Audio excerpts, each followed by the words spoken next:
नमस्कार प्यारे विद्यार्थियों। आज हम आपकी पाठ्य पुस्तक आरोह भाग 1 में काव्यखंड के अंतर्गत कबीर के पद, इसमें जो है इस पद का काव्य सौंदर्य स्पष्ट करने जा रहे हैं। काव्य सौंदर्य के अंतर्गत दो चीज़ें शामिल होती हैं, एक होता है कला सौंदर्य और दूसरा होता है भाव सौंदर्य। तो भाव सौंदर्य आपको पहले ही बताया जा चुका है। तो आज हम जो है कला सौंदर्य या जिसको शिल्प सौंदर्य के नाम से भी जाना जाता है वो स्पष्ट करेंगे। तो आइए ध्यान दीजिए। हम तो एक एक करे जाना, दोई कहे तिन्हों को दो जग जिन नाहिन पहचाना। एक ही पवन एक ही पानी एक ही ज्योति समाना, एक ही काग घड़े सब भांडे एक ही कोहरा साना।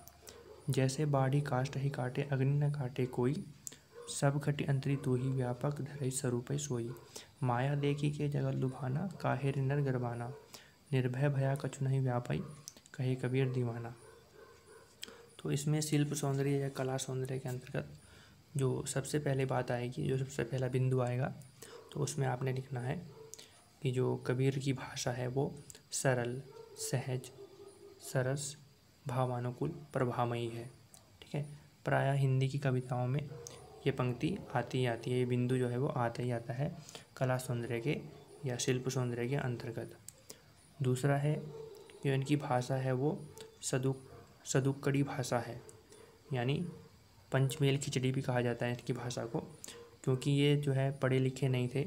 तो इन्होंने भी जिनके द्वारा भी जो ज्ञान प्राप्त किया, जो शब्द इन्होंने सीखा, उन शब्दों को जो है अपनी भाषा में प्रयोग किया। ठीक है, क्योंकि ये स्वयं जो है कबीर जो है वो पढ़े लिखे नहीं थे, अनपढ़ थे। तो इन्होंने जहाँ से भी जो है जिस प्रकार का भी ज्ञान जो है इन्होंने प्राप्त किया, जिस प्रकार के शब्दों को भी इन्होंने सीखा, उस प्रकार के शब्दों को जो है इन्होंने अपने साहित्य में प्रयोग किया है। तो सदुक्कड़ी भाषा है।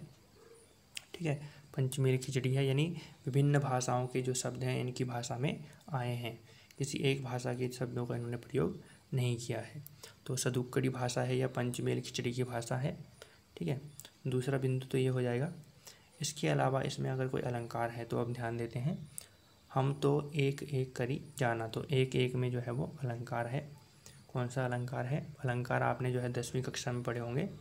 तो यहाँ पर एक एक शब्द जो है वो 2 बार आया है, लेकिन दोनों का अर्थ वो जो है अलग है।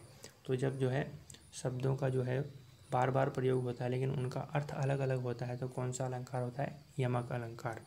ठीक है, तो यहाँ पर कैसे यमक अलंकार है वो स्पष्ट कर देते हैं।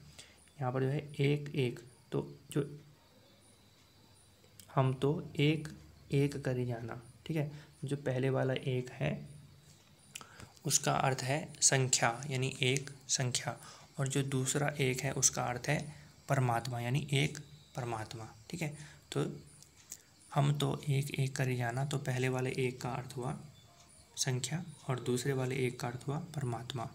ठीक है, आगे देखते हैं। दोई कहे तिन्हों को दो जग जिन नाहिन पहचाना, एक ही पवन एक ही पानी एक ही ज्योति समाना। ठीक है, इसमें कोई विशेष अलंकार देखने को नहीं मिल रहा है। तो अभी देखिए, जैसे बाढ़ी काष्ठ ही काटे अग्नि न काटे कोई, यहाँ पर जो है अलंकार है जैसे बाढ़ी काष्ठ ही काटे। यहाँ पर जो है बढ़ई और अग्नि का उदाहरण दिया है। तो ठीक है, तो उदाहरण के द्वारा समझाया गया है। तो जहाँ पर उदाहरण दे करके कोई बात समझाई जाती है तो वहाँ पर कौन सा अलंकार होता है? उदाहरण अलंकार। ठीक है, इसके अलावा इस पद में सामान्य बात क्या है कि इन पदों में जो है वो गेयता है और संगीतात्मकता है, यानी इन पदों को गाया जा सकता है, ये गाने के लायक हैं। तो इनमें गेयता और संगीतात्मकता का गुण विद्यमान है। इसके अलावा इसमें जो है कई बार अनुप्रास अलंकार का प्रयोग हुआ है। तो अनुप्रास अलंकार हमें जो है वो देखना है कि कहाँ पर जो है वो अनुप्रास अलंकार का प्रयोग हुआ है।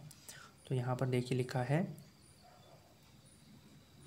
काटई कोई। ठीक है, तो काटई कोई में जो है क की जो है वो बार बार आवृत्ति हो रही है। तो आपने जो है 10वीं कक्षा में पढ़ा होगा, जहाँ पर वर्णों की बार बार आवृत्ति होती है तो कौन सा अलंकार होता है? अनुप्रास अलंकार। ठीक है, तो काटई कोई में अनुप्रास अलंकार का प्रयोग हुआ है। इसके अतिरिक्त स्वरूप सोई शब्द यहाँ पर आया है।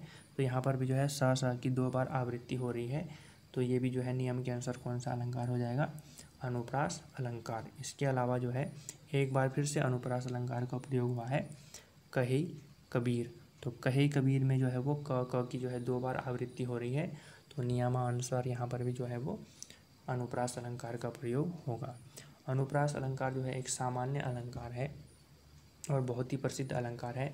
सामान्यतः सभी रचनाओं में इसका कहीं ना कहीं पर प्रयोग जो है वो देखने को मिलता है। बस आपको इसकी पहचान होनी चाहिए कि जहाँ पर भी जो है वो क्रम से वर्णों की आवृत्ति होती है वहाँ पर अनुप्रास अलंकार होता है।